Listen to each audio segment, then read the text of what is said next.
Avertissement. Cette émission est le résultat de l'enregistrement d'une discussion semi-préparée n'ayant fait l'objet d'aucun montage et de très peu de coupures. Les opinions et commentaires émis par nos invités leur appartiennent et ne reflètent pas nécessairement la pensée des collaborateurs de Connaissez-vous. Nous préférons vous en avertir.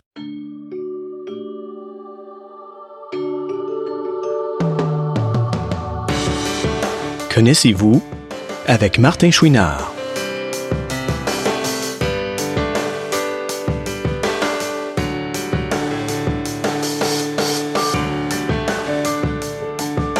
Cette semaine, Martin rencontre une personnalité bien connue dans le monde des non-voyants, Ronald Beauregard. Aujourd'hui, je suis avec quelqu'un de très intéressant et qui fait beaucoup de choses pour les personnes handicapées visuelles, et ce, depuis assez longtemps. Je ne mettrai pas tout de suite une année sur le nombre de temps. On va le laisser vous raconter tout ça. Ça fait longtemps aussi qu'on me dit, tu devrais l'inviter, il va te raconter plein de choses. Ben, c'est aujourd'hui que ça se fait. Il s'appelle Ronald Beauregard. Tout d'abord, bonjour, Ronald. Bonjour, Martin. Bonjour tout le monde. Oui, ça me fait plaisir que tu aies accepté de participer au projet parce que c'est sérieux. Il y a vraiment beaucoup de gens depuis le début qui me disent de t'inviter. Ça m'a pris du temps à me décider, me diras-tu, mais bon, mieux vaut tard que jamais. Puis là, ben, on arrive à la fin de la 3e saison de Connaissez-vous. Ça fait que ça va, je pense, bien terminer la saison.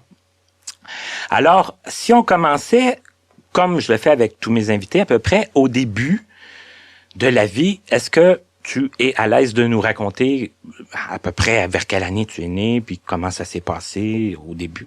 Moi, ben, je suis très à l'aise, oui. J'ai 63 ans. Je suis né en 1956. On était 12 enfants. Ah, quand même, une grosse famille. C'est sûr qu'à l'époque, moi, je suis un des plus jeunes. Il faut mentionner que je suis un des plus jeunes. Je suis l'avant-dernier, donc je serais le 11e de la famille. Souvent, les femmes à l'époque accouchaient à la maison avec plein de difficultés, plein de problèmes. Ce qui fait que ma mère a été en mesure de rendre à terme 9 de ces 12 enfants-là. Puis elle en a perdu 3 en cours de route ou à la naissance. Okay. Donc, je viens quand même d'une famille assez nombreuse quand même. On avait vraiment une belle vie familiale chez nous. J'ai grandi sur le plateau Mont-Royal, mais à l'époque, c'était un quartier qui était ouvrier, qui était populaire. C'est pas le plateau d'aujourd'hui, là. C'est un peu comme, on dirait, un petit peu comme Hochelaga, hein? Exactement. Comme Hochelaga est devenu. Parce qu'à l'époque, moi, mon enfance, Hochelaga, c'était quand même un quartier, sans dire riche, c'était un quartier aisé. Il y avait quand même pas mal d'industrie dans Hochelaga Maisonneuve. C'est par la suite, ça s'est détérioré un petit peu. C'est la même chose, si tu veux, dans certains quartiers, parce qu'il faut dire que en bas âge, j'étais dans Montréal-Nord. Puis à l'époque, Montréal-Nord, c'était un quartier qui était quand même aisé. C'est par la suite qu'on a déménagé sur le plateau Mont-Royal. Et que là, le plateau a commencé aussi peu à peu à changer aussi. Oui, parce que tu vois, mes parents, on a été expropriés 2 fois. Justement parce que les appartements étaient convertis en condos. Fait que c'est à cette époque-là. Ça, je te parle dans les années fin 70, début 80 ou à peu près. OK, c'est que les condos, là, c'est pas d'aujourd'hui, là, qu'on entend que les immeubles sont convertis, puis que... Non, ça remonte aussi loin que dans les années 80 ou à peu près. OK, d'accord. C'est sûr que c'était pas comme aujourd'hui. À chaque coin de rue, il y a un édifice à condo qui se construit ou qui est converti. Mais à l'époque, même à l'époque, ça commençait. Là, dans les quartiers, comme je viens de te dire, sur le plateau Mont-Royal, entre autres, tu avais de plus en plus d'appartements ou d'édifices qui étaient convertis en condo. Puis nous, ben, c'est ce qui nous est arrivé à 2 occasions. Et c'est difficile de croire à quel point qu'un quartier peut se transformer comme ça, hein, que ce soit positivement ou plus négativement. Hein, on voit tout le... Ah oui, exactement. Parce que comme je te dis, moi, mon enfance, c'était un quartier ouvrier, sans dire défavorisé. C'était un quartier... les travailleurs d'usine, et tout ça. C'est ça. Hein, la petite un peu la vie un peu difficile. Habité presque exclusivement par des Québécois de souche, là, de langue française. Il y avait à l'époque quelques Juifs, je me souviens. Quelques anglophones, mais la majorité, c'était plutôt des Québécois de souche, là. OK. Et là, toi, tu as un handicap visuel. Ouais. OK. Moi, il y a une maladie héréditaire dans ma famille qui s'appelle la maladie de Lebert. C'est une atrophie du nerf optique. J'ai des scotomes centraux. Donc, j'ai une très bonne vision périphérique, mais j'ai, au niveau de la vision centrale, ben, c'est moins bon. Ça s'est développé à l'âge de 16 ans. OK. Puis, cette maladie-là, elle a une particularité qu'il y a un chanceux qui pige le bon numéro de temps en temps, qui va récupérer en partie ou en totalité. Moi, j'ai récupéré en partie. Au moment où on se parle, j'ai un résidu visuel d'environ 6/40 à peu près. OK. Je pense que la majorité de tes auditeurs connaissent que une vision normale, ça va être 6/6. Plus que l'écart est grand, plus que l'atteinte est sévère. Ok. Moi, 6/40, je suis en mesure de fonctionner à peu près comme tout le monde. C'est surtout au niveau de l'écriture et de la lecture que j'ai de la difficulté. Je suis obligé de prendre des grossissements de caractère. Mais au niveau de mes déplacements, j'ai aucun problème. Évidemment, je peux pas conduire d'auto. Je te disais lecture-écriture, mais également reconnaître le monde. Je peux croiser des gens sur le trottoir, je vais les voir, mais sans nécessairement avoir la capacité visuelle de les reconnaître. Ça peut être un peu... des fois, là, ça peut devenir confondant. Là, écoute, ça m'est arrivé de me faire dire que j'étais snob ou que j'étais sauvage parce que je croisais des gens que je connaissais. Quand je dis connaître, que c'était des connaissances, mais je les reconnaissais pas. Donc, les gens avaient une drôle de réaction. Une drôle de réaction. Ouais, il était pas, il comprenait, il était peut-être pas au courant, puis il comprenait pas tout ça, là. Toute cette... Donc, moi, comme je t'ai dit, j'ai eu la chance de récupérer en partie. J'ai un frère qui, lui, est fonctionnellement aveugle. Il a la même maladie que moi. Puis j'avais une sœur qui est décédée maintenant. Mais c'était la même chose. Elle avait la même maladie. Elle est fonctionnellement aveugle, elle aussi. J'ai des cousins, cousines. J'ai des petits cousins et des petites cousines qui ont cette maladie. C'est loin d'être rare, là. Il y en a beaucoup. Dans ma famille, il y en a beaucoup. Okay. Il y en a beaucoup. Mais tu disais, c'est à partir de 16 ans que ça a commencé? Environ 16 ans. Ça veut dire qu'avant ça, l'enfance, c'était... J'avais une vision normale. Il y avait rien de... Non, j'avais une vision normale, puis je vivais comme les autres petits garçons de mon quartier. Comme tous les Québécois à l'époque, je jouais au hockey, évidemment. Puis je jouais au baseball l'été, puis je jouais au football l'automne. Puis évidemment, quand la maladie s'est développée, tout ça a changé. Et comment ça se manifeste au tout début? Sais-tu... moi, je venais de finir ma saison de hockey. J'étais rendu midget. Ah, quand même, oui. Ouais. Puis je m'en ai fait mon camp d'entraînement au baseball. Puis c'est là que je me suis rendu compte que j'avais plus de difficulté à avoir la balle, tant défensivement que quand j'allais au bâton. Fait que là, je n'ai parlé à mon père. Puis à peu près en l'espace de 3 mois, je suis parti d'une vision normale à fonctionnellement aveugle, ou à peu près. OK, ça va quand même assez vite. Ouais, ça s'est développé rapidement. Et là, quand on a parlé avec ton père, lui, était au courant déjà que ça il y a eu le réflexe de penser tout de suite à ça, parce que mon frère, la maladie s'était développée 2 ans plus tôt. OK. Donc, mon père, il a tout de suite eu le réflexe. Ouais, il y avait déjà comme quelqu'un qui avait comme on dirait, pavé le chemin. J'avais des cousins aussi qui avaient déjà développé la maladie, donc sans le prévoir, c'était quand même pas... une énorme surprise, non, là. Exactement. OK. Mais pour toi, est-ce que ça a été difficile? Parce que là, ce que je comprends, c'est que t'étais un grand sportif à cette époque-là. Je faisais beaucoup de sport. J'aimais l'école. OK. J'avais pas de problème à aller à l'école. OK. Puis oui, ça a été quand même sur le champ, c'est assez difficile à accepter parce que tu changes ta vie complètement. J'avais mes amis. Mais à partir du moment où je voyais moins clair, non pas parce qu'ils m'ont rejeté, mais c'est parce que je pouvais plus faire la même chose. Tu pouvais moins faire de choses comme eux. C'était à l'âge où on commençait à parler de permis de conduire. C'était à l'âge où sur le plan sportif, j'avais quand même pas mal de succès, tout ça. Ça fait que c'est tous des deuils que j'ai été obligé de faire. Là. C'est ça, assez rapidement, puis assez... Mais tu vois, la première fois que je suis allé à l'hôpital, je me souviendrai toujours, c'était le 22 mai 1972. Puis je suis rentré à l'Institut Louis Braille le 22 octobre 72. J'ai terminé mon secondaire. OK. Fait que, il y a eu une période difficile, sauf qu'à partir du moment où j'ai compris, puis que je me suis dit que il fallait pas que je finisse ma vie de cette façon-là, sans rien faire, tout ça, c'est là où j'ai parlé à mes parents d'aller terminer mon secondaire à l'Institut Louis Braille. Puis tu sais, bon, le mai, c'était presque la fin de l'année scolaire. C'est au mois d'octobre que je suis allé. C'est ça, mais entre mai puis le... Ça a été difficile. J'ai réussi à terminer mon année scolaire chez les voyants, mais avec beaucoup de difficultés. OK. Beaucoup de difficultés. Là, il y a eu l'été comme pour te remettre de tout ça un peu. Ouais. Puis là, l'année suivante... à Nazareth, comment ça s'est passé? Dans le temps, c'était l'Institut Louis Braille. Ouais, l'Institut. Faut pas oublier. Parce que t'avais l'école spécialisée, l'Institut Louis Braille pour les garçons à Longueuil, au 1255, là où il y a actuellement l'Agence régionale de la santé et services sociaux. Ben, ça a changé de nom, mais à l'époque, c'était ça. Ouais. Puis t'avais les filles qui allaient sur le boulevard Crémazie à Montréal. L'Institut Nazareth. C'est au milieu des années 70 qu'il y a eu la fusion. C'est vrai. Qui est devenu l'Institut Nazareth et Louis Braille. Donc, c'était rendu une école mixte, mais également, c'est à ce moment-là qu'il y a eu la réforme sur la santé et services sociaux, qui a fait que l'Institut Nazareth et Louis Braille, la nouvelle institution, en plus d'offrir la scolarité, offrait la réadaptation. Donc, c'est tout ça pour te dire que à ce moment-là, quand moi je l'ai fréquenté, 72, 73, 73, 74, c'était uniquement l'Institut Louis Braille. OK.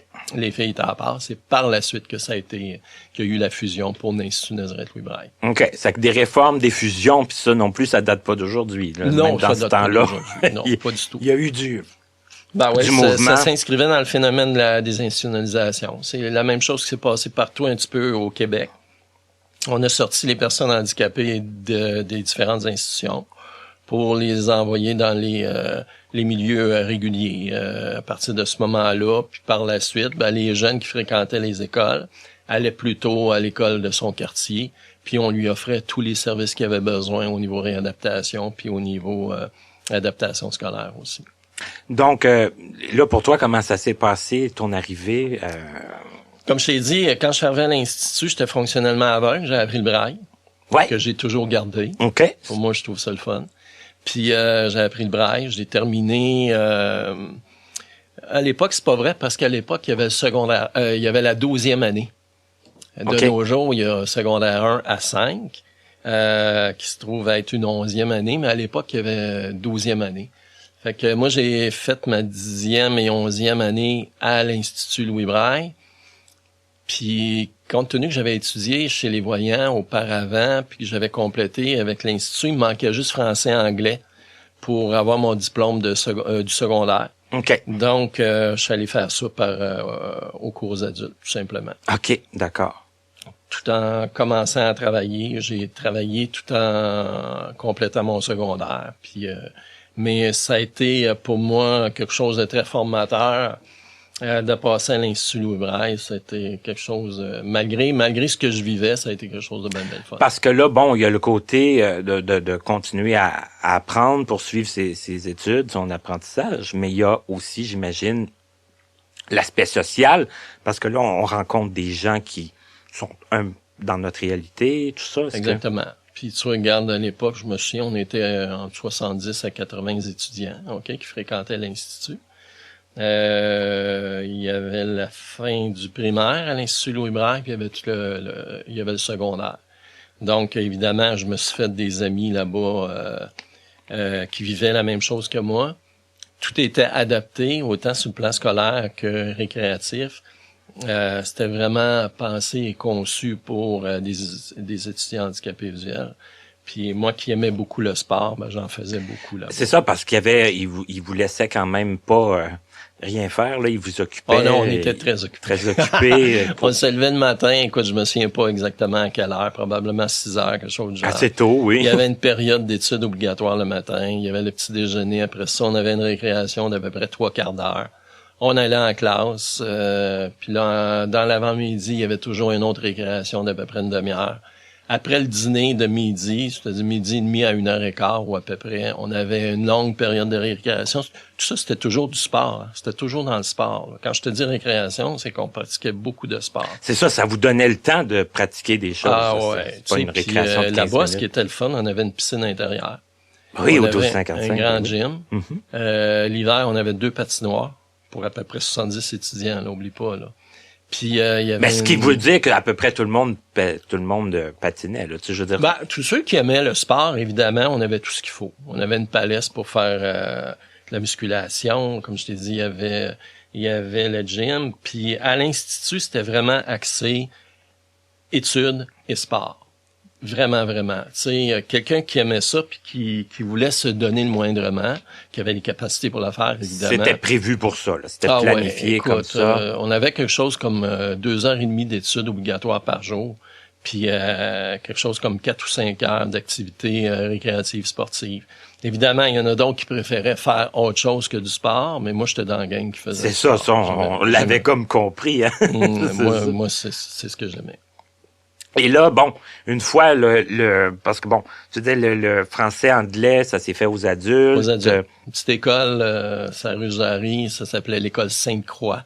Jarry, juste à côté de l'Institut des Sourds à l'époque. Jarry puis Saint-Laurent. OK. Fait que j'allais terminer mes cours obligatoires à l'école Sainte-Croix pour par la suite rentrer au cégep. Là, il y avait de l'adaptation au niveau de la lecture, pour la lecture, l'écriture, puis tout ça, puis c'est tout? Pas vraiment. Non. À l'époque, la réadaptation commençait, donc moi, j'avais comme moyen des lunettes grossissantes. J'avais une vieille machine à écrire, c'était neuve à l'époque, mais je veux dire, à l'époque, on se servait des machines à écrire. Il n'y avait pas de traitement de texte comme aujourd'hui, rien de ça. Qu'est-ce que j'avais d'autre? On avait la permission d'enregistrer nos cours. Mais c'était un magnétophone à bobine. Je sais pas si tu as connu ça. Oui, j'ai jamais utilisé ça, mais j'ai connu. Donc ça nous était fourni quand moi je suis rentré secondaire puis collégial. À l'époque, au tout début, la réadaptation au Québec, c'était offert par l'Institut national canadien pour les aveugles, l'INCA. Oui, c'est vrai. Avant que l'État prenne ça à charge, OK? Donc, moi, j'ai connu cette période-là, puis les outils qui existaient, c'est rien de comparable à aujourd'hui, là. Absolument rien. Fait que ce que j'avais, c'est ça. C'était une lunette grossissante, une machine à écrire pour remettre mes travaux au propre, puis un magnétophone à bobine que j'enregistrais pas mes cours. J'ai toujours eu une bonne mémoire, j'avais pas besoin d'enregistrer. Ben oui, puis c'est parce qu'il faut les réécouter après. C'est quand même assez C'était long et ardu. Très long.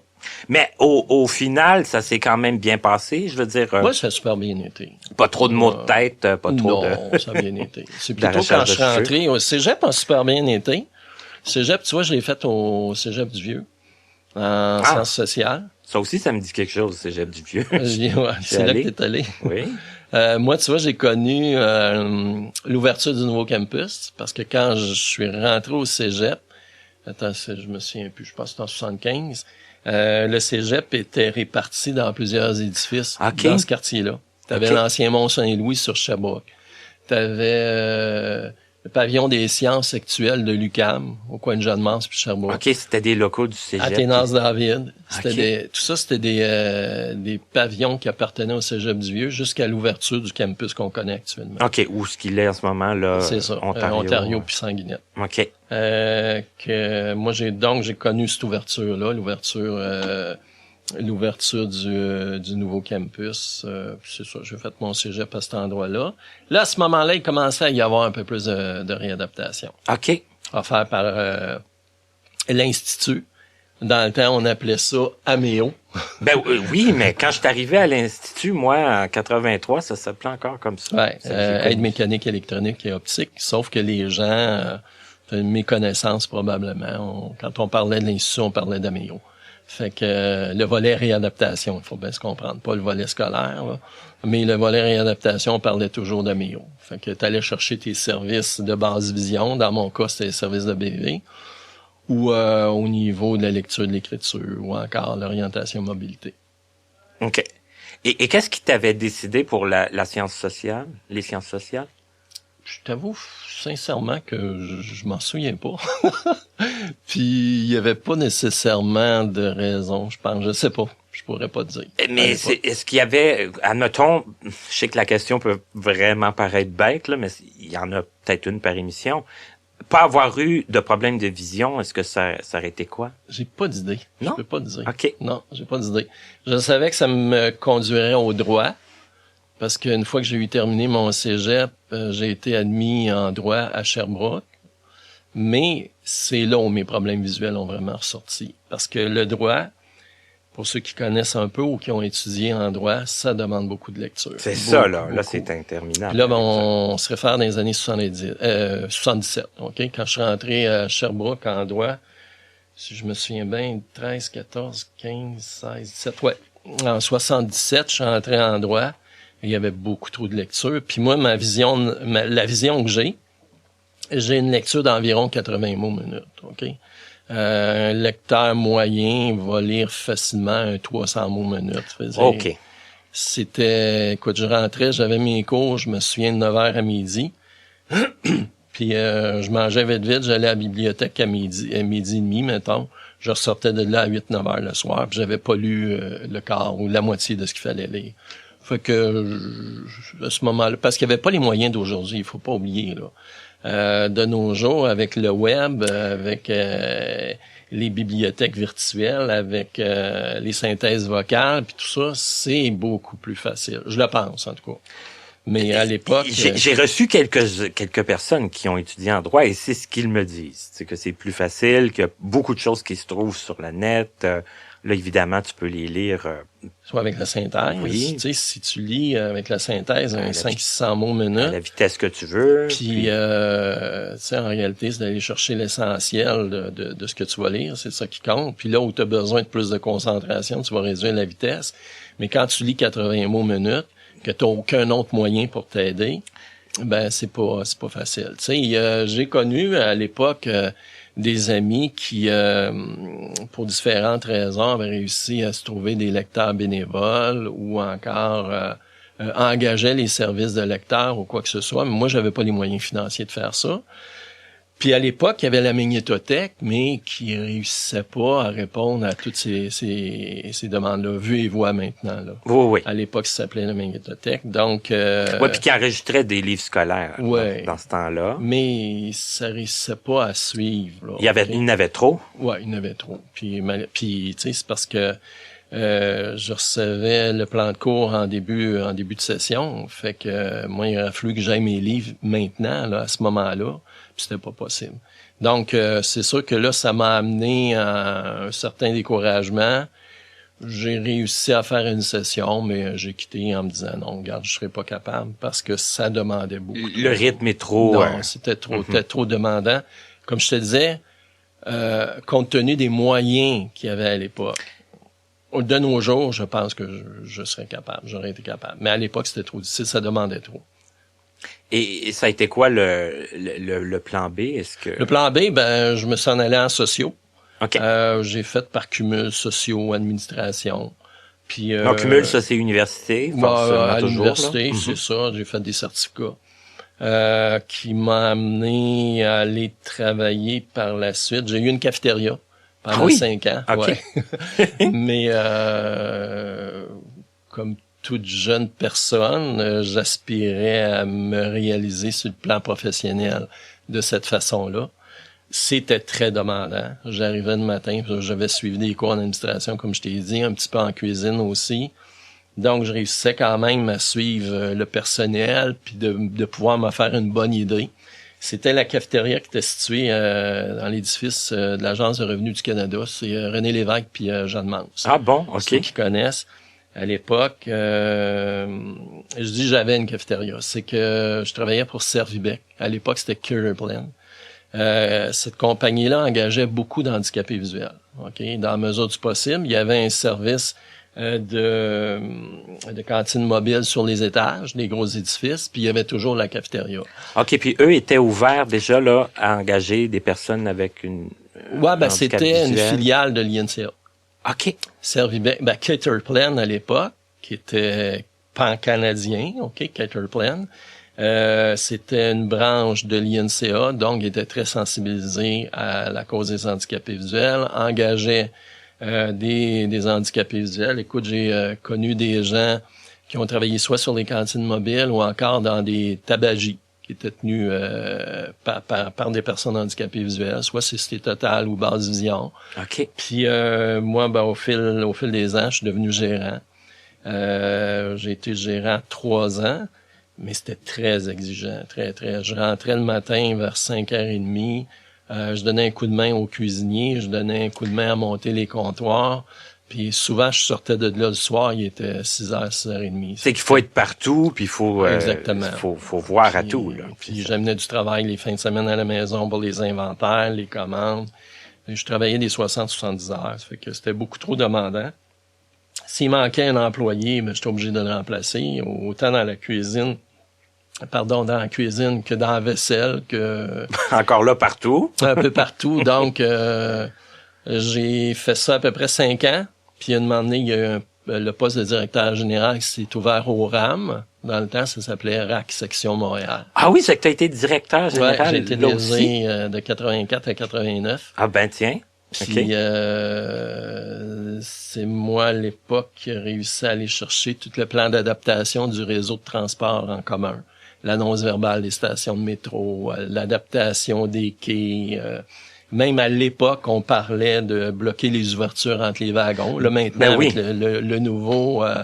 le Azur, c'est réglé. C'est réglé. Donc, Mais à l'époque, on parlait de ça. Les Azur, c'est encore assez récent, là. Oui. Ah oui, puis il y avait eu des incidents, il y avait eu toutes sortes d'affaires. Il y a des personnes qui confondaient l'ouverture entre 2 wagons à une ouverture de porte. Donc, ils tombaient carrément entre 2 voitures. Il y a des personnes qui sont décédées. Ben oui. Suite à ces chutes-là. Il y a eu des personnes qui sont tombées dans le trou. Dans la fosse. Aussi. Entre les 2 wagons. Puis, donc, moi, à l'époque, je travaillais sur ce dossier-là, entre autres, là. Puis j'ai été DG du RAM jusqu'en 89. Mais là, c'est ça. Mais pour passer comme d'une cafétéria à DG du RAM, le RAM, c'est de la défense de droit. Ouais, ben, comme je te disais le côté sciences sociales. Là, sciences sociales, puis de droit aussi. Là, oui, quand j'ai étudié un petit peu en droit, là, c'est sûr que j'avais tout ça, là, un petit penchant vers le droit, j'aimais ça. Donc, quand j'ai eu la chance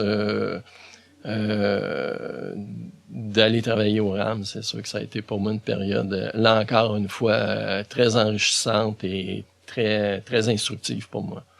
Tout en travaillant pour une cause qui me tenait à cœur. Et plein de dossiers chauds aussi. Mais pour avoir fait un petit peu de défense de droit aussi, comment ça se passe quand on milite, admettons, pour l'adaptation des quais, pour qu'il y ait les tuiles, j'imagine, les tuiles avertissantes, ces choses-là. Ouais. Est-ce que, tu sais, on sait que c'est dangereux pour les personnes qui voient mal, qui se déplacent. Est-ce qu'on trouve que c'est long? Est-ce qu'on trouve c'est sûr que c'est long, parce que tu sais, c'est toutes les démarches, toutes les instances que tu dois rencontrer, que tu dois réussir à convaincre. Moi, je me présentais régulièrement à toutes les séances du conseil d'administration de la STCUM à l'époque. C'était M. Ryan qui était président du CA, je me souviens. Il me reconnaissait, il était rendu qu'il m'appelait par mon prénom. Toujours dans le but de demander à ce que la STCUM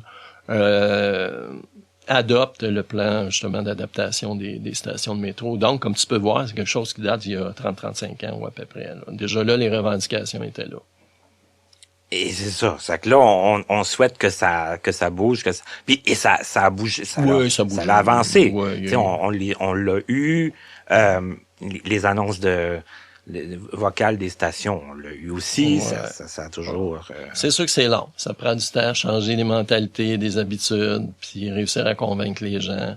Regarde, dans les nouveaux autobus, tout l'équipement est là pour faire l'annonce des arrêts d'autobus, mais il y a encore de l'opposition qui provient de certains chauffeurs qui mettent pas en fonction le système. Ouais, ou qui vont le désactiver parce que ils vont dire que c'est tannant. C'est bruyant, puis c'est tannant. Puis, alors que ça rend service à beaucoup de gens.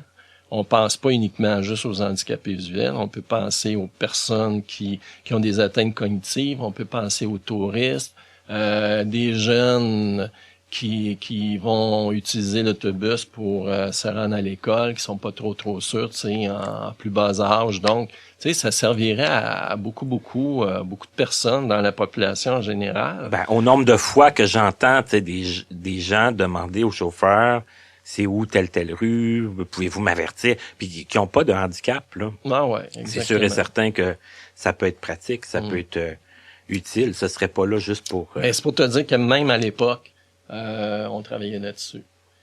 Mais tu sais, tu me posais la question aussi pourquoi Laurent, moi, il y a le droit, il y a les sciences sociales, mais il faut dire que je m'étais impliqué quand même un petit peu dans la communauté aussi, là, auparavant. J'ai assisté à la réunion de fondation du RAC à l'époque, je me souviendrai toujours. Donc, tu sais, j'avais une attirance quand même pour tout ce qui pouvait être droit social, puis faire valoir nos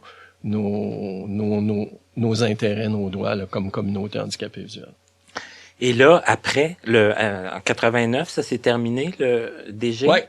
Et ça a été quoi après? Parce que là, j'ai eu l'opportunité.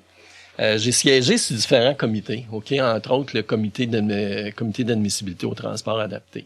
OK, oui. Ça Puis, aussi, comme je te disais, j'étais très impliqué dans la communauté, puis je voyais différents intervenants. Puis, entre autres, ce qui me fascinait, moi, c'était l'orientation et mobilité. Ça m'a toujours fasciné. Puis, je trouve ça tellement extraordinaire de pouvoir réussir à construire une image, OK? Puis de pouvoir se déplacer dans l'espace grâce à cette représentation-là. Ça m'a toujours fasciné. Puis, en 89, conjointement, l'Institut Nazareth et Louis Braille et l'Université de Sherbrooke ont mis sur pied le programme d'éducation spécialisée au niveau du 2e cycle en orientation mobilité. Parce qu'auparavant, le cours se donnait uniquement aux États-Unis. Je crois qu'il y a une université au Canada qui le donnait, mais je suis pas sûr. Donc, tous les spécialistes en orientation et mobilité qui ont été formés avant 89 l'ont été aux États-Unis. OK. Donc, moi, j'ai vu cette opportunité-là passer. Je me suis inscrit au cours, j'ai été accepté, puis par la suite, j'ai été reçu spécialiste en orientation et mobilité. De 89 jusqu'à 2015, au moment où j'ai pris ma retraite à l'Institut. Donc, quand même, c'est plusieurs années, ça. Ouais, j'étais là 26 ans en orientation et mobilité. Fait que ça a été, là encore pour moi, ça a été une belle expérience, ça a été bien le fun. Mais tu sais, en 2015, pour différentes raisons, j'étais rendu à la retraite. Là. Il était temps que je quitte. Ouais. Mais ça l'a rempli quand même la fascination de... Parce que moi, je suis quand même curieux. Moi, j'en ai eu des cours avec des spécialistes en orientation et mobilité. Moi, j'ai quand même un résidu visuel. J'imagine que tant qu'on a un résidu visuel, on est capable de se faire des points de repère, on est capable peut-être de se... C'est sûr qu'en orientation mobilité, à partir du moment où tu as justement un résidu visuel plus ou moins fonctionnel, plus il va être fonctionnel, plus tu vas pouvoir, moins que tu vas avoir des difficultés à te déplacer. Moi, comme je t'expliquais, c'est une atteinte de la vision centrale que j'ai. Donc, dans le cadre de mes déplacements, j'ai aucune difficulté. Moi, dans mes déplacements où je vais avoir un peu de difficulté, c'est quand vient le temps de lire un numéro civique ou encore un nom de rue. Ben là, dans ce temps-là, je sors mon télescope, puis je suis en mesure de voir le numéro ou encore le nom de rue. Mais sinon, dans mes déplacements, j'éprouvais, puis j'éprouve encore, aucune difficulté à me déplacer. C'est ce qui m'a permis d'enseigner l'orientation et mobilité. Puis il faut dire que quand j'ai été accepté à l'Université de Sherbrooke, j'avais pas inscrit là, dans mon formulaire puis sur mon CV que j'étais handicapé visuel. Mais reste qu'en faisant le cours, t'étais probablement plus sensibilisé que... Moi, je le pense. Moi, je le pense. Il y a des gens qui aiment pas qu'on dise ça, mais moi, je pense que je l'étais. Puis je comprenais très bien la réalité.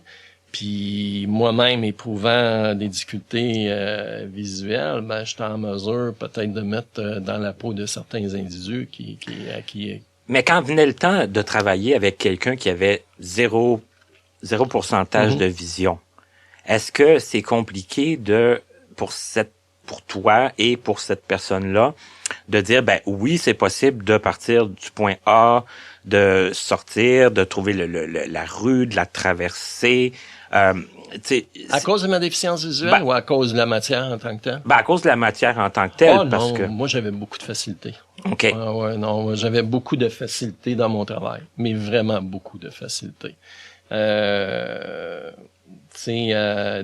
Décrire un environnement, le décortiquer, aller chercher les points de repère, les différents indices. J'avais vraiment beaucoup de facilité à faire ça. Puis je pense que j'y arrivais bien avec ma clientèle. Est-ce que c'était beaucoup...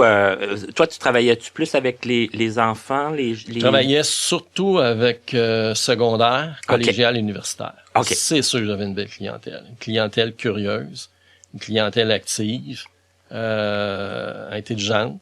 Donc, c'est sûr que ça m'a facilité la vie aussi, là. Et c'est quoi, beaucoup leur déplacement? C'est dans leur milieu scolaire? C'est au... Ben, regarde, si on prend l'exemple d'un jeune qui va rentrer au cégep, ça va être d'apprendre le trajet de chez lui jusqu'au cégep, OK? Puis là encore, on va toujours se référer à sévérité de la déficience visuelle, OK? Si on parle d'une cécité totale versus un demi-voyant, sans nécessairement parler d'un bon demi-voyant, juste le fait qu'il y ait un résidu visuel, ça change tout. Ben, okay? c'est là que je m'en allais tantôt un peu. Mais, tu vois, ça va être d'apprendre le trajet pour se rendre au cégep, à titre d'exemple, ou à l'université, c'est la même chose. Moi, ce que j'aimais, c'est que mes clients sachent que quand ils vont à l'université, ça s'arrête pas juste à un pavillon puis 5 locaux, là.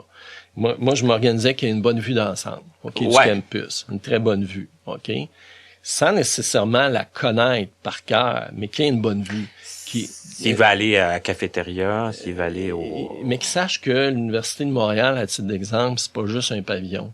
C'est plusieurs pavillons, c'est situé sur la montagne, c'est desservi par 3 stations de métro, un circuit d'autobus qui passe en surface. Donc, tu sais, je m'organisais de façon générale qu'il y ait une bonne vue d'ensemble. Une fois qu'il y avait ça, ben là, on s'en allait plutôt dans le spécifique, OK? Si il y avait 5 cours dans 3 pavillons différents, bon, ben là, à ce moment-là, c'était de se rendre à ces pavillons-là, d'avoir une vue d'ensemble du pavillon, puis après ça, on allait dans le spécifique encore avec les salles de cours. Donc, je suis très cartésien, très rationnel, donc ça me servait beaucoup dans ma job, là.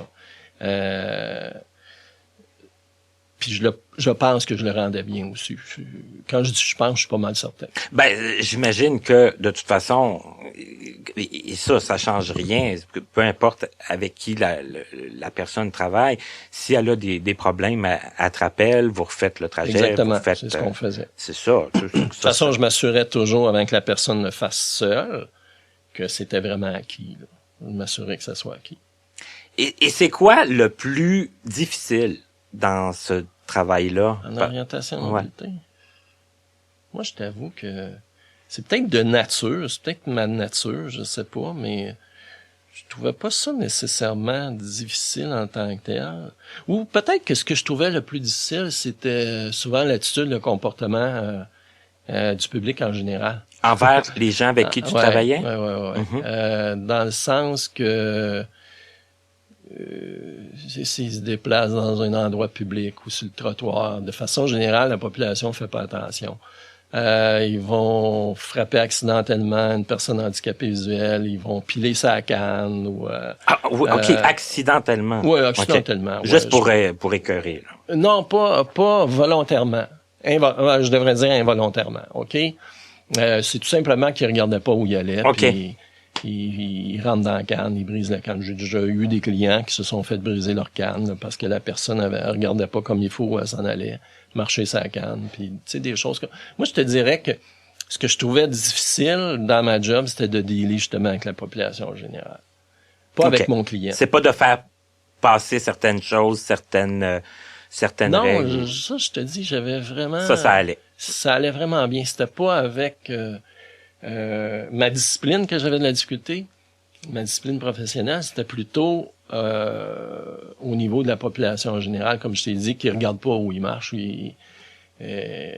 C'était plutôt ça que j'avais de la difficulté. Est-ce que il est sûrement arrivé des choses drôles aussi avec le temps, parce que il y a des gens, des fois, qui en font trop aussi, là, tu sais, qui veulent quasiment nous amener par la main puis nous... ouais, dans la population, tu veux dire? Ouais, quand on se promène. Souvent, là, tu sais que Une personne, ben moi souvent, une fois que mon client pratiquait son trajet, évidemment, je m'éloignais un peu. T'es un peu derrière, puis ouais, là... ouais. Puis là, ben combien de fois, justement, sans même demander quoi que ce soit, la personne le prenait par le bras. Ce qu'on voit à la télé, là, souvent, bon, ben il traversait la rue alors qu'elle voulait pas traverser la rue. Oui, puis c'est vrai, puis ça m'est déjà arrivé. Ouais. C'est ça que c'est pas juste à la télé qu'on voit ça. Différentes petites choses comme ça c'est arrivé souvent, ouais. Fait que... Donc, ben quand même, hein, ça a été toutes ces années-là, ça a dû quand même de toutes sortes de personnes, toutes sortes de lieux, toutes sortes de... Ah, j'ai vraiment été choyé, tu sais, sur le plan professionnel, autant au niveau du RAM que par après à l'Institut. Puis là, ben, j'ai la fondation aussi qu'on va sûrement parler. On va parler, c'est sûr. Mais non, j'ai été choyé sur le plan professionnel. Puis je suis quand même quelqu'un, moi j'aime la vie, j'aime vivre. Puis ce dans quoi je m'implique habituellement, ben je me donne à fond. Là, tu sais, ça fait que même autant au RAM qu'à l'Institut, moi j'ai été choyé. Donc il n'y a pas eu trop de périodes creuses, il n'y a pas eu trop de périodes de découragement, il n'y a pas eu. Dans ma vie, non. Pas vraiment. Ben, ça c'est quand même merveilleux parce que. Ouais, je suis pas. Fait plutôt partie de la gang, tu sais, qui apprécie la vie puis qui. Je suis bien, moi, là. On l'a mentionné tantôt, la Fondation des aveugles du Québec, qu'on appelle aussi FAQ. Je pense qu'on est rendu à parler de cette fondation. Et ça couvre plein de choses en plus, puis c'est vraiment très intéressant aussi, même de la façon que ça a commencé. Donc, toi, Ronald, comment c'est arrivé? Tu étais encore au RAM section, en tout cas, le RAC? Ouais, c'est ça. À l'époque, j'étais les plus anciens, vous allez vous rappeler que c'était RAC Section Montréal. Section Montréal, oui. Maintenant, c'est le RAM. Comme je disais un petit peu plus tôt dans l'entrevue, ben j'ai été directeur général de 84 à 89. On travaillait différents dossiers, donc dont toute la question à l'époque du loisir pour les jeunes et de l'habitation. J'avais un conseil d'administration qui était quand même assez proactif, qui était très dynamique. Puis j'avais un des membres de ce conseil d'administration-là, M. Armand Houle, ceux qui, pour les plus anciens, vous allez le reconnaître. Armand s'est impliqué beaucoup dans la communauté. C'est lui qui, dans les années 70, début 70, avait mis sur pied le club de loisirs métropolitain. Qui par la suite, je pense que ça existe encore, le club de loisirs métropolitain. Donc, je l'avais sur mon conseil d'administration, puis on avait souvent des discussions très intéressantes. Entre autres, comment on pouvait aider les jeunes qui fréquentaient les écoles régulières à pouvoir se retrouver entre eux, se regrouper, pratiquer des activités de loisirs, des activités récréatives, sportives. On voulait combattre un petit peu l'isolement, la solitude que ces jeunes-là vivaient. Comme je vous ai dit souvent, j'ai été très impliqué dans la communauté. Je savais quand même, j'étais quand même conscient de la réalité, ok, de ce qui se passait. Puis ce qu'on se disait aussi pour les gens moins fortunés, de quelle façon on pourrait les aider. Fait que toutes ces discussions-là ont fait qu'à un moment donné, on a vraiment développé au RAM, c'était encore le RAM à l'époque. C'est de là où on a commencé à développer un petit peu le loisir. Moi, je me souviens, j'avais une gang de chums avec qui je partais les fins de semaine. On allait faire du ski, puis on amenait 2-3 jeunes handicapés visuels. On les initiait à la pratique du ski. Moi, je faisais un bout, puis quand c'était rendu un petit peu trop loin concernant ma vision, ben là, je les référais à mes amis. Fait que ça a commencé tranquillement comme ça. L'été, ben, je prenais des vacances pour faire des activités avec les jeunes.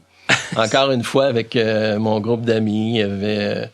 Micheline Davidson à l'époque, il y avait Guy Duplanty, en tout cas des vieux amis, malheureusement on s'est perdu de vue, mais c'est un petit peu comme ça que le volet loisir a commencé, sans que ça soit nécessairement identifié ou approprié à un organisme ou à un autre. Au niveau de l'habitation, ben c'est là qu'on a commencé à tabler un petit peu sur notre objectif, qui était de permettre aux personnes handicapées visuelles dans le besoin de se loger décemment et à bas prix. On a commencé à présenter des projets de logement social au gouvernement. Mais là encore, on était comme pas incorporés.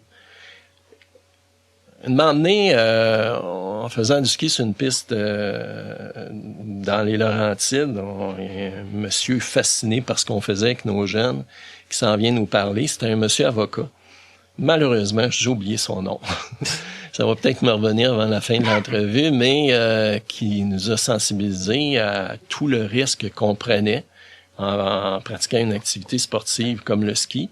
Si le jeune avait un accident ou que même un de nous, les moniteurs, avait un accident, ben quelles pourraient être les conséquences sur le plan légal, sur le plan financier? Étant donné qu'il n'y avait pas d'incorporation. On n'avait pas d'incorporation, pas d'assurance. Nous, on voulait juste faire ça pour le plaisir. Pour le fun, là, puis pour aider les personnes. Exactement. Ça fait que le monsieur nous a sensibilisés, il nous a aidés à nous incorporer. La première incorporation qu'on a eue, ça a été Habiteuil. Habitation, puis œil.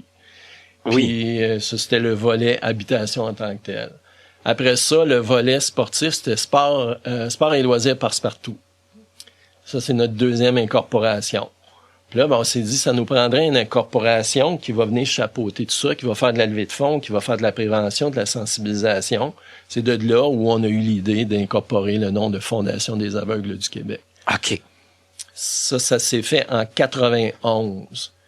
Mais là, pour ceux qui sont impliqués dans le milieu associatif, quand tu as 3, 4, 5 associations différentes, ben c'est 3, 4, 5 conseils d'administration, c'est 3, 4, 5 fois plus de réunions, des PV à produire, puis tout ça. Ce qui fait qu'en 96, 97, on a tout incorporé sous le nom de Fondation des aveugles du Québec, tout simplement dans le but de simplifier toute l'administration de ces compagnies-là. C'était beaucoup plus facile. On a quand même gardé le nom Habiteuil. C'est ça, il y a les noms qui ont resté. Les noms sont restés. OK. Mais sur le plan administratif, c'était beaucoup plus facile à gérer sous le parapluie Fondation des aveugles du Québec, toutes ces compagnies-là. Donc, 91, on s'est incorporé suite au bon conseil puis au bon travail de notre avocat. Puis, de fil en aiguille, ben écoute, on a réussi à aller chercher du financement. On a réussi vraiment à bien structurer les services qu'on offrait, c'est-à-dire prévention, sensibilisation, qui s'adresse au grand public, tant dans la pratique d'activités sportives qu'au travail. C'est là où on a structuré, comme on le connaît à peu près aujourd'hui, le service de loisirs pour la jeunesse, puis le service d'habitation. Et le service de loisirs, c'est pour les jeunes, comme est-ce qu'il y a un âge minimum? Ça va jusqu'à quoi, 18 ans? Bon, écoute, nous, en principe, c'est de 6 à 18. OK. C'est sûr qu'un jeune qui démontre les aptitudes puis les qualités, s'il y a 5 ans, on va le prendre. OK. Mais habituellement, c'est 6 ans, jusqu'à 18 ans. Mais le problème, c'est que les jeunes rendus à 18 ans, ils veulent pas nous lâcher. Ben, c'est bon, ça. Fait que, on en a qui dépassent le 18 ans. Ça que vous les gardez.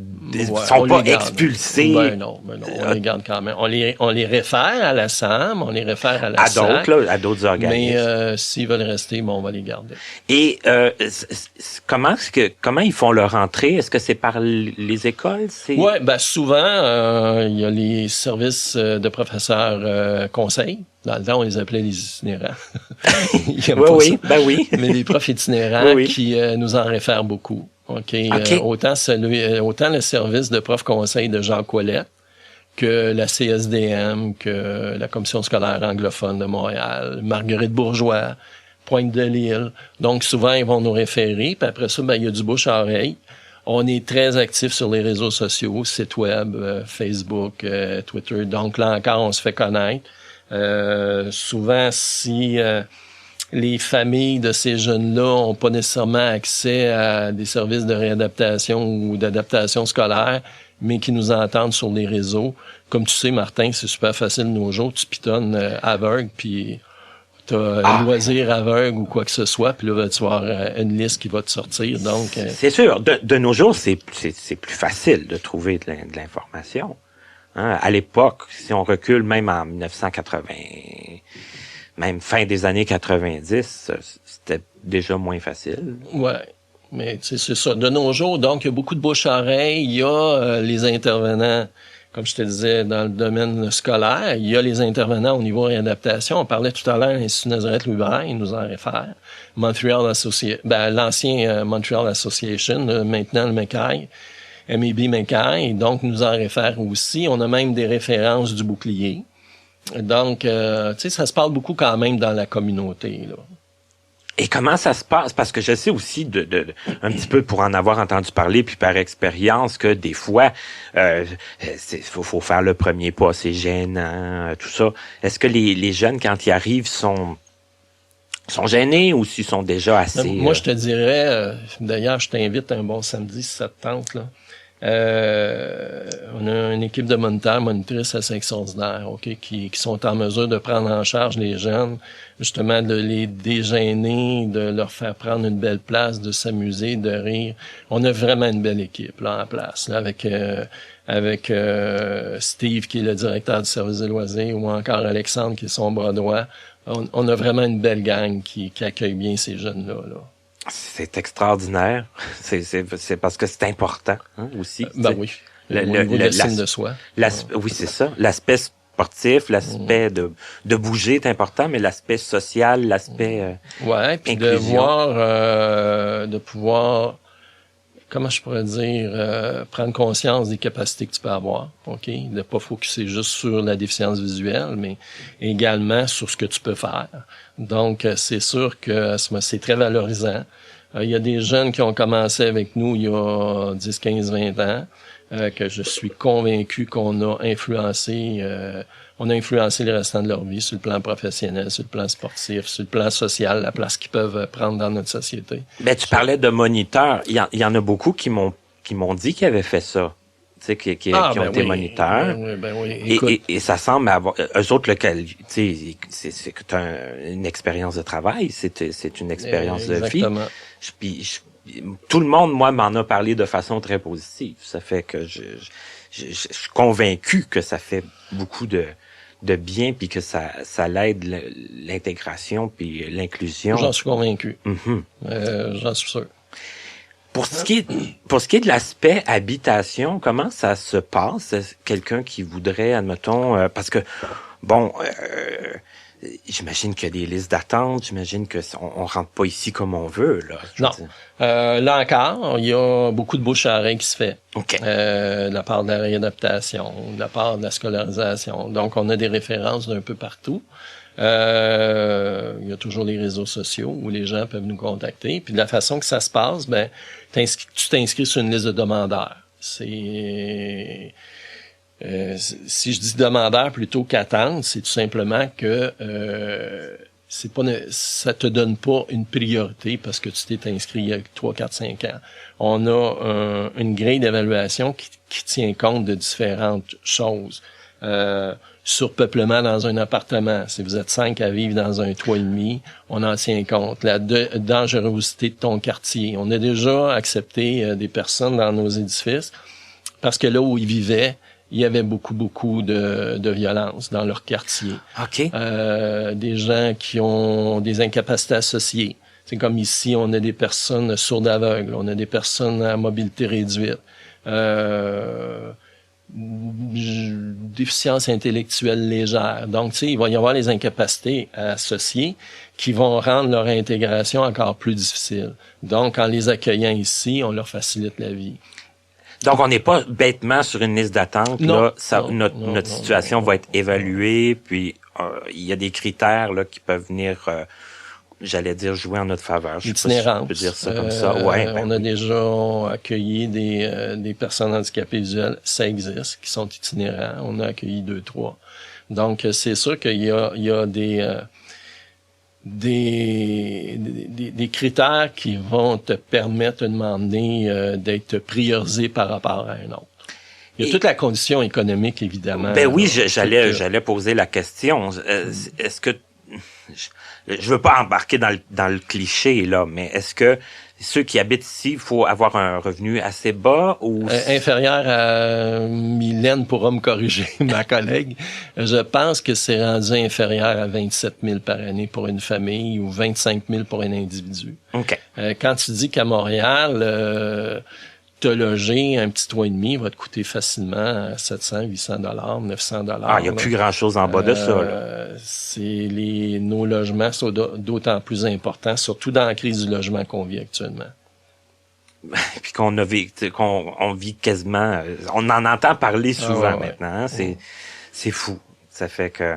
Parce que les gens doivent le savoir, mais la façon que le loyer est calculé, c'est en fonction de tes revenus. Des revenus, toujours. C'est environ 25% de tes revenus. L'exemple que je donne toujours, la personne qui a 1 000 $ de revenus, ici, dans un très beau logement, à peu près tous les services inclus, ça va lui coûter 250.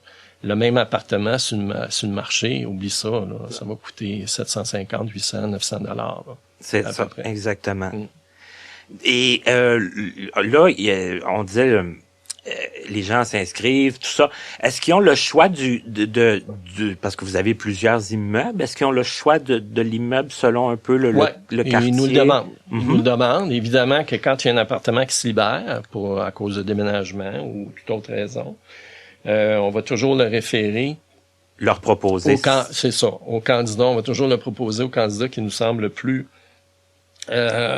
susceptible de l'avoir pour les raisons que je disais tout à l'heure. Il va accepter ou refuser. Je sais qu'ici où on se trouve actuellement, Bennett est très populaire. Et moi, c'est mon coup de cœur, Bennett. Ouais. À chaque fois que je viens ici sur Bennett, je me dis, bon, en tout cas, j'envie quasiment ceux qui restent ici parce que... Par contre, tu vois, sur 39e Avenue, on a deux édifices de 14 appartements. Ben là, t'es à côté de tous les services. C'est ça, c'est très bien, là, l'épicerie, tous les services que tu peux avoir besoin dans la vie de tous les jours, tu les as. T'as des bons circuits d'autobus. Tandis que Résidence Habitat dans l'Est, ben ça va être un petit peu plus banlieue. OK, les gens qui aiment la tranquillité, c'est beau, c'est extraordinairement beau. Il y a beaucoup de verdure, il y a un grand terrain. Tu sais, chacun a... Ils ont leur particularité, c'est ça, leur particularité puis leur charme. Qui peut correspondre à certains goûts de certains, là. Puis, c'est super parce que ça donne... c'est pas tout pareil, c'est pas tout... Non, les édifices sont très différents. Évidemment, les deux derniers qu'on a construits, Pierre-Bernard puis Bennett, c'est beaucoup plus moderne. Le prochain qu'on va construire, on est en train d'en construire un, Sherbrooke, entre Paulpeau et Desmarteaux. Ça va être un 39 appartements. Ça va être extraordinairement beau, ça aussi, bien situé par rapport au service. Il va y avoir une épicerie et une pharmacie pas très, très loin. Donc, c'est ça. Et les personnes non-voyantes qui viennent habiter ici, comment j'expliquerais ça? Tu sais, il y a des gens comme toi, quand tu étais à l'Institut Louis Braille, tu étais en hébergement. Oui, à l'époque, oui. Là, ça s'est perdu un peu, ce côté-là. Hein? Avec toute la désinstitutionnalisation au milieu des années 70 qu'on parlait tout à l'heure, OK, réforme de la santé et services sociaux, ben on a désinstitutionnalisé les étudiants handicapés de tout genre pour les envoyer dans les écoles régulières. Moi, à l'époque, où on était pensionnaire, moi j'avais la chance, parce que je demeurais à Montréal, j'avais la chance de rentrer le dimanche soir à l'Institut, puis je repartais le vendredi à midi, parce qu'on finissait les cours à midi le vendredi à l'époque. OK. Donc, je pouvais aller passer fin de semaine chez moi. Sauf que l'Institut Louis Braille, tout comme l'Institut Nazareth chez les filles, ben on accueillait les étudiants qui venaient de partout au Québec, les îles de la Madeleine, l'Abitibi, Gaspésie, ce qui fait qu'eux avaient peut-être un peu moins de chance que moi. Ils arrivaient au mois de septembre, ils retournaient dans leur famille pour Noël, ils retournaient pour Pâques, puis ils retournaient à Saint-Jean-Baptiste. Ils étaient pensionnaires à l'année longue, là. C'est un petit peu l'avantage que la désinstitutionnalisation a apporté, c'est-à-dire que ça maintenait les étudiants handicapés dans leur famille, dans leur milieu. C'est ça. Mais là, quand tu habites dans un bloc ici, tu te retrouves quand même, sans que ce soit...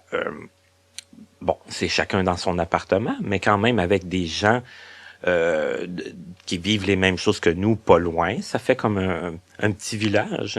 Moi, je le vois comme ça, je trouve ça... Puis c'est ce que les gens demandent. Hein? On avait fait une étude à l'époque, au milieu des années 80, comment on pourrait aider la communauté justement sur le plan économique, à part que de donner de l'argent. Là. Mais souvent les gens, c'est ce qu'ils nous disaient, le logement social pour différentes raisons. économique, oui, mais également dans le but de pouvoir se retrouver entre eux. Puis, comme je te disais tout à l'heure, regarde, comme ici, ce soir, Bennett, à la salle communautaire, il y a des activités. Ben oui, puis ça, c'est génial. Les gens aiment ça. Faut pas oublier aussi que même s'il y a un logement social, ils n'ont pas beaucoup de sous, là. Si t'es ici, c'est parce que t'as pas beaucoup de revenus.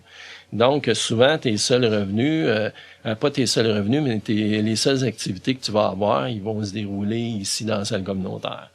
Parce que même si tu payes un loyer 250, c'est pas le Pérou, là. Il va te rester 750 pour te nourrir, t'habiller. Fait que tu peux pas pratiquer trop d'activités culturelles ou récréatives, là. Fait que nous, on essaye de leur donner ça aussi.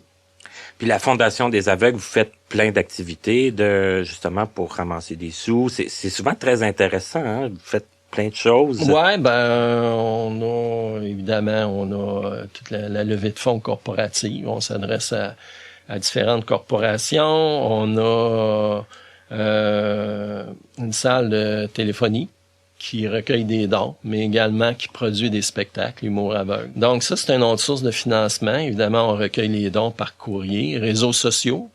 On a de plus en plus de dons qui sont faits via Internet. Les dons planifiés qu'on a développés au fil des ans, dons d'assurance, legs testamentaires, dons d'action. Donc, on a développé ça. On a tenté de diversifier nos sources de financement. C'est sûr qu'à tous les jours, c'est de la survie, puis il faut que tu te battes à tous les jours pour survivre. Les organismes de bienfaisance, c'est ça. On a une cause noble, correcte, mais sympathique, dans le sens que ça sera pas comme l'EUCAN ou la Fondation du cancer ou d'autres causes qui vont aller chercher plus le public, là. Ouais. Mais quand même, hein, moi, pour être quand même dans ces eaux-là, hein, de personnes handicapées visuelles depuis le début, puis tout ça, puis je m'intéresse aux défenses des droits, puis aux loisirs, puis tout ça, ça fait que c'est sûr que ça me touche. Puis avec le projet Connaissez-vous, on a pu aussi en parler aujourd'hui. Ça fait que moi, j'ai trouvé ça vraiment très intéressant. Ça a été très agréable aussi de se rencontrer, de se planifier un temps pour parler de tout ça. Je sais pas s'il y a autre chose à dire ou j'ai fait le tour. On a fait pas mal le tour. Peut-être qu'un moment donné, on se reverra puis on continuera. Je sais pas. Mais je pense qu'on a fait, on a fait un bon tour. Écoute, on est parti de mon enfance, ma naissance jusqu'à maintenant ou à peu près, là, puis Et les gens qui veulent entrer en contact avec la fondation, c'est pas compliqué, là, c'est facile, que ce soit pour par le net, on a puis tout ce qu'on fait sur le net, c'est accessible, OK? On a www.aveugle.org, ou sinon, on a une page Facebook où vous pouvez nous téléphoner, la bonne vieille méthode. Le téléphone, ça fonctionne toujours. 514-259-9470, donc téléphone ou encore le net. Vous pouvez facilement nous contacter. Mylène va se faire un plaisir de vous répondre, puis vous vous acheminez au bon endroit. Super. Moi, j'encourage de toute façon tous ceux qui ont besoin d'un petit coup de pouce dans la vie, tu sais, de sortir de chez vous, de faire de l'activité, que ce soit sportive, loisirs, culturels, peu importe. Il y en existe des organismes. Ouais. Il faut chercher un petit peu, il faut faire le premier pas des fois, puis après, on a des gens qui sont là, qui nous accueillent, qui s'efforce de faire en sorte que vous vous intégrez. Ouais, moi, j'encourage les gens à fouiller un peu. Tu sais, comme tu viens de la Rive-Sud, il y a l'ARS là-bas, l'Association des aveugles de la Rive-Sud, qui est un beau petit organisme qui organise des beaux loisirs pour les personnes handicapées visuelles. À Montréal, tu as le Ville-Marie.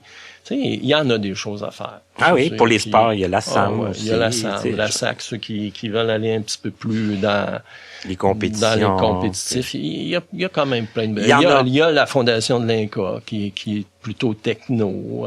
Il y a plein de choses qu'on peut faire. Et voilà. Alors effectivement, je vous invite à vous informer, puis vous allez trouver ce que vous cherchez, j'en suis pas mal sûr. Ronald, un gros merci parce que ça a été vraiment très, très agréable, très intéressant. Et comme tu dis, peut-être qu'un jour, on remettra ça. Partie 2. Merci beaucoup. Je te remercie.